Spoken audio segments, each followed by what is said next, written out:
Shalom, selamat berjumpa kembali dengan firman Tuhan yang diperuntukkan untuk kita hari ini.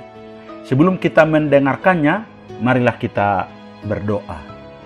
Damai sejahtera yang melampaui segala akal, yang datangnya daripada Kristus Yesus Tuhan kita, kiranya menyertai hati, pikiran, perasaan, dan seluruh hidup saudara di saat mendengarkan sabdanya hari ini. Amin. Firman Tuhan yang diperuntukkan untuk kita hari ini diambil dari Ayub 42 ayat 1-6 dan ayat 10 sampai ayat 17 dengan tema belajar dari orang benar saat menderita. Saudara-saudaraku yang dikasihi di dalam Kristus Yesus Tuhan kita, pernah seorang pendeta menulis waktu dia menjadi pembicara tamu di gereja sahabatnya. Seorang ibu berkata, "Jadi maksud Anda belum tentu saya yang bersalah?" Katanya memulai diskusinya waktu itu. "Dan saya mengidap penyakit kronis," kata wanita itu lagi. "Dan saya sudah berdoa, berpuasa, mengaku dosa, dan melakukan semua yang disuruh supaya saya bisa sembuh. Tetapi nyatanya saya masih saja sakit. Jadi saya pikir ini semua pasti salah dan dosa saya yang tersembunyi." Lanjutnya, saudaraku, pengakuan dan perasaan ibu yang sakit ini banyak diderita orang-orang yang sakit, entah itu hamba Tuhan, penatua, dan jemaat Tuhan yang baik dan aktif di gereja. Hal ini mungkin bisa terjadi karena sudah sejak dahulu kala terpatri dalam benak kita bahwa segala tindakan Allah hanyalah respon terhadap perbuatan manusia. Siapa yang taat akan mendapat berkat. Siapa yang fasik, jahat akan menerima hukuman. Siapa saleh diberkati. Siapa berdosa dikutuk. Artinya, dalam rumus kuno ini menyatakan bahwa jika Anda mengalami penderitaan, itu pasti akibat dosa. Maka ketika Ayub secara tragis kehilangan ternak, kekayaan, anak-anak, dan kesehatannya, sahabat-sahabatnya menerapkan rumus ini kepadanya. "Siapa binasa dengan tidak bersalah?" kata Elifas yang mencurigai Ayub telah berdosa. Ayub 4 ayat 7. Bildad bahkan mengatakan bahwa anak-anak Ayub mati karena mereka berbuat dosa. Ayub 8 ayat 4. Tanpa memperdulikan alasan sesungguhnya dari malapetaka yang menimpa Ayub. Jika kita baca itu dalam Ayub 1 ayat 6 sampai pasal 2 ayat yang ke-10, di mana iblis di sana sebenarnya yang menguji akan Ayub. Mereka dan sahabat-sahabatnya bahkan istrinya menyiksa Ayub dengan melontarkan berbagai alasan sepele atas penderitaan yang dialaminya. Padahal saudaraku, Alkitab menyatakan bahwa tokoh Ayub dikenal sebagai salah satu orang yang paling saleh, jujur, takut akan Allah, menjauhi kejahatan, dan penduasapan di dalam Alkitab. Bila kita baca dalam pasal 1 ayat 1-5 dan juga dalam Yehezkiel pasal 14 ayat 14 dan ayat 20. Juga dia adalah tokoh Alkitab yang seringkali dihubungkan dengan ketabahan dalam menghadapi penderitaan. Yakobus 5 ayat 11. Untuk itu saudaraku, ada baiknya kita belajar dengan tokoh besar ini. Tokoh yang beriman ini saleh dan jujur dan takut akan Allah ini. Bagaimana dia menjawab pergumulan yang menggoncangkan iman serta menimbulkan pertanyaan kontroversial, yaitu mengapa orang yang begitu baik dan saleh bisa terkena musibah yang sedemikian hebat dan jatuh menderita sampai titik nadir kehidupan seorang manusia?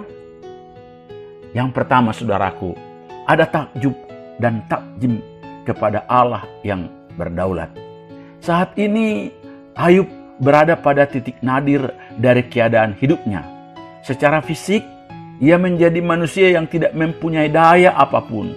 Ia telah berusaha membela diri terhadap serangan dan tudingan dari istri serta keempat sahabatnya. Ayub tidak merasa kalah, tetapi juga tidak bisa merasa menang atas mereka. Tetapi saat mereka asik beradu argumentasi tentang kondisi Ayub, justru Tuhan yang kurang diperdulikan oleh mereka hadir. Mereka hanya berkutat tentang kondisi Ayub seperti itu, yang mereka tafsir sebagai keberdosaan Ayub. Tetapi justru Tuhan mengintervensi perdebatan mereka, dan Ia datang dan hadir memberikan kata akhir, bukan untuk istri dan para sahabat Ayub, tetapi untuk Ayub sendiri. Dan saudaraku, respon Ayub atas kehadiran Allah adalah sikap takjub dan takjim. Dia hanya menutup mulut dalam pasal 39 ayat 37 dan bungkam 1000 bahasa. Tetapi akhirnya Ayub membuat pengakuan iman. Engkau Tuhan sanggup melakukan segala sesuatu. Ayat 2a. Pengakuan Ayub akan kedaulatan Tuhan menandai keberhasilan Ayub untuk mengalahkan iblis. Pembenaran final bahwa Allah adalah Maha Kuasa dan Maha Mengetahui. Jadi Dia pasti tahu dan mengerti apa yang sedang terjadi dalam kehidupan Ayub dan kita, walaupun sedang menderita. Luar biasanya saudaraku, Ayub sangat terbuka dan masih mampu introspeksi diri dan menyadari sikapnya terhadap Tuhan. Bagaimana dengan kita saudaraku? Apakah kita masih mendengarkan Tuhan pada saat kita mengalami penderitaan, saat ada krisis, sakit hati, kecewa, menderita sakit penyakit yang parah? Ataukah Tuhan yang harus mendengarkan kita di dalam situasi kita yang seperti itu? Firman Tuhan katakan lagi, tidak ada rencanamu yang gagal. Ayat 2b kata Ayub selanjutnya. Ungkapan ini bukan penyerahan diri di bawah tekanan Maha Kuasa, namun sebuah pujian kepada Allah yang hidup, serta persetujuan penuh dan kepercayaan total kepada maksud-maksud Allah yang bijaksana dan berdaulat. Berlandaskan pengakuan ini, meskipun Ayub belum melihat apa yang terjadi pada dirinya dan keluarganya di kemudian hari, ia sudah bisa bangkit, move on dari keterpurukannya. Ayub tidak lagi memusatkan perhatiannya pada dirinya sendiri dengan segala situasi dan kondisinya. Bahkan dalam kondisi yang paling buruk sekalipun dia alami. Seperti warna putih akan terasa lebih menonjol saat disandingkan dengan warna hitam pekat. Begitulah kira-kira pengalaman Ayub. Dan itu persis seperti firman Tuhan yang diungkapkan dalam Mazmur 23 ayat 4 yang berbunyi, sekalipun aku berjalan dalam lembah kekelaman, aku tidak takut bahaya, sebab Engkau besertaku, gadamu dan tongkatmu, itulah yang menghibur aku. Tidak hanya itu saudaraku, Ayub juga menyadari keterbatasan dan kekurangan hikmatnya, sekaligus mengakui Allah yang berhikmat. Maka Allah pasti melakukan segala sesuatu untuk alasan tertentu. Makanya sekalipun masalah tersebut tidak selalu terbuka bagi manusia, atau seandainya hal itu dibuka sekalipun, manusia seringkali tetap tidak mampu memahaminya. Dalam ayat 3b dikatakan, hal-hal yang sangat ajaib bagiku dan yang tidak kuketahui. Melalui pengakuannya itulah, dengan nada yang jujur, Ayub mengatakan, hanya dari kata orang saja aku mendengar tentang Engkau Tuhan, tetapi sekarang mataku sendiri memandang Engkau Tuhan. Ayat 5. Kali ini saudaraku, Ayub mengenal Allah dengan cara yang baru. Allah yang jauh lebih besar dan kompleks daripada yang selama ini dia pikirkan. Allah berada di luar pemahaman kuno kita. Konsep taat, berkat, tasik berarti kutuk hanyalah cara umum yang diberlakukan Allah. Tetapi di sini Allah tidak harus terikat dengan hal-hal itu. Bukan hanya imannya, atau iman Ayub yang semakin mendalam melalui segala kesukaran penderitaannya. Pengenalan Ayub kepada Allah juga lebih personal, lebih pribadi. Sebelumnya dia hanya mendengar dari kata orang saja, ajaran yang turun-temurun berdasarkan tradisi, seperti kebanyakan pengalaman orang Kristen saat ini. Hanya diterima begitu saja, tanpa digumulkan, tanpa dimengerti, tanpa dialami, tanpa direnungkan. Tetapi melalui segala kesukaran itu, ia benar-benar sekarang mengenal Allah. Ia mengalami perjumpaan dengan Allah secara pribadi. Saudaraku, saya mau ungkapkan di sini bahwa Allah yang menyatakan diri dalam Alkitab bukanlah sekumpulan doktrin atau konsep saja. Dia adalah sesosok pribadi. Dia adalah Allah yang berdaulat, Allah yang hidup, punya rencana indah dan baik dalam hidup kita. Untuk itu, menjadi Kristen, menjadi umat Allah yang dikasihinya, itu artinya setiap kita harus memiliki hubungan yang hidup dengan Allah, memiliki hubungan yang personal, pribadi dengan Dia yang dapat kita alami secara nyata. Apakah Anda saat ini, saudaraku, menati Allah karena tradisi saja? Ataukah Anda menjalin hubungan pribadi dengan Dia dengan akrab? Yang kedua, saudaraku, tindak lanjut pertama yang diambil oleh Ayub atas ketakjuban dan pengakuannya terhadap Allah yang berdaulat adalah menyesali sikapnya, dan ia mencabut perkataan yang telah dilontarkannya kepada Tuhan. Ayat 6. Kata menyesal di sini tidak harus selalu diartikan mengakui dosa, tetapi juga dapat bermakna mengubah pikiran. Dan di sini Ayub menemukan cara pandang yang baru terhadap hidupnya. Debu dan abu menunjukkan pada kesadaran baru Ayub atas keterbatasannya sebagai ciptaan Tuhan. Di dalam terang yang baru ini, Ayub menemukan kembali jalan hikmat. Oleh sebab itu, dia berkata, "Aku mencabut perkataanku, dan dengan menyesal aku duduk dalam debu dan abu." Di sini, saudaraku, kita lihat bahwa kebencian yang baik terhadap kenajisan diri kita merupakan akibat yang alamiah pada saat seseorang percaya dan berjumpa dengan Allah yang kudus. Bandingkan Yesaya 6 ayat 5. Makanya Tuhan Yesus berkata bahwa saat Roh Kudus hadir, Dia akan menginsapkan dunia atau kita akan dosa, kebenaran, dan penghakiman. Dalam Yohanes 16 ayat 8. Jadi walaupun pertanyaan banyak orang, mengapa orang benar, orang saleh, orang yang takut akan Tuhan mengalami penderitaan yang parah, belum terjawab lewat kehadiran Allah, lewat alam semesta, lewat badai, telah meyakinkan Ayub bahwa dia tetap memperhatikan dirinya dengan penuh kemurahan, dan itu sudah cukup bagi Ayub. Saudaraku, walaupun kita Ayub tidak pernah memberikan penyelesaian yang tuntas tentang persoalan penderitaan yang menurut kita seharusnya tidak dialami oleh orang benar, tetapi dalam satu perjumpaan pribadi dengan Allah, baik lewat Roh Kudus, firman Tuhan, dan juga dalam berbagai penderitaan dan berkat, seharusnya mendatangkan keyakinan bahwa kasih karunia dan rencana Allah pasti mendatangkan kebaikan bagi setiap kita yang percaya kepadanya.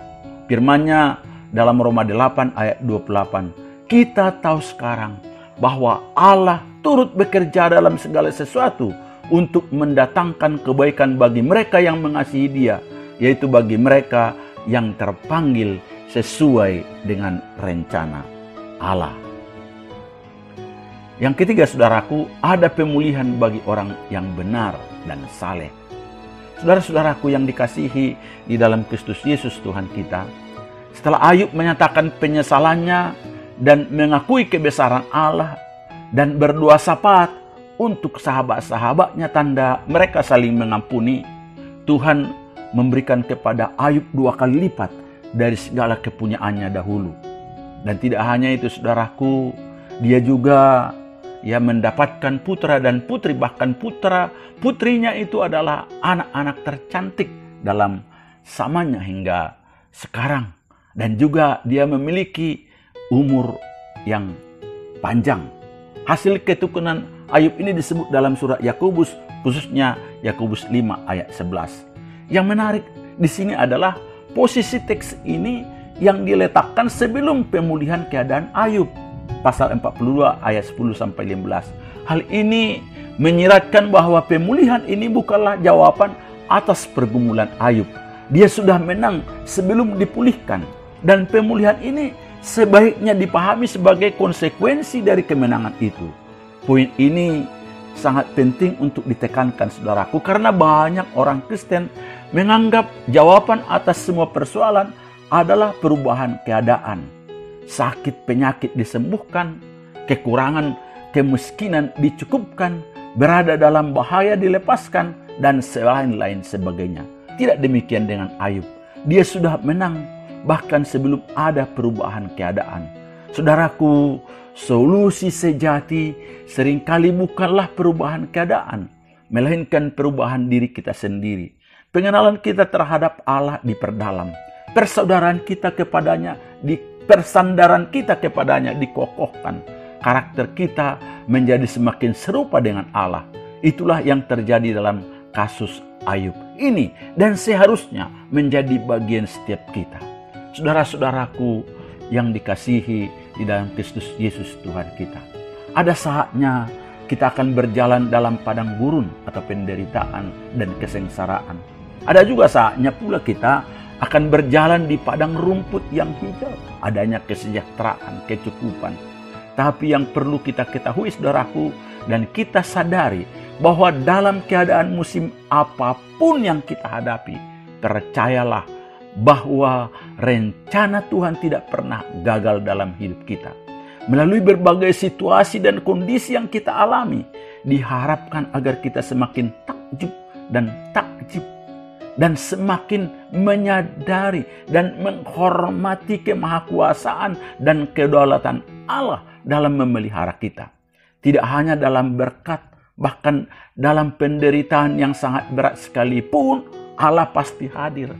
Allah siap menolong, menopang kita. Tuhan sanggup menjaga kita. Hal ini sepatutnya membuat kita hormat, takjub, dan percaya bahwa rencana Tuhan lebih besar dari yang kita bisa pikirkan. Mari kita lebih memahami dan semakin mengenal Tuhan secara pribadi lewat membaca, mendengar, merenungkan firman Tuhan, menggali firman Tuhan dengan sikap hati yang terbuka dan kesediaan hati untuk mempercayai kebenaran firman Tuhan. Sehingga kita semakin rendah hati dan semakin mengasihi Tuhan dan sesama kita. Dan sekiranya suatu saat kita mengalami pergumulan atau penderitaan, maka kita perlu berpikir apa maksud Tuhan. Dan bukan bertanya, mengapa kita mengalami pergumulan ini? Sebab Tuhan pasti tahu apa yang kita alami. Dan Tuhan pasti punya maksud ketika kita diizinkan mengalami hal-hal tersebut di dalam kehidupan kita. Sekiranya pun kita tidak pulih dan sembuh, bukan berarti Allah tidak peduli dengan kita. Sebab solusi sejati seringkali bukanlah perubahan keadaan, melainkan perubahan diri kita sendiri. Pengenalan kita terhadap Allah diperdalam, persandaran dan juga pengandalan kita kepadanya dikokohkan. Karakter kita menjadi semakin serupa dengan Allah. Tuhan Yesus memberkati saudara. Amin.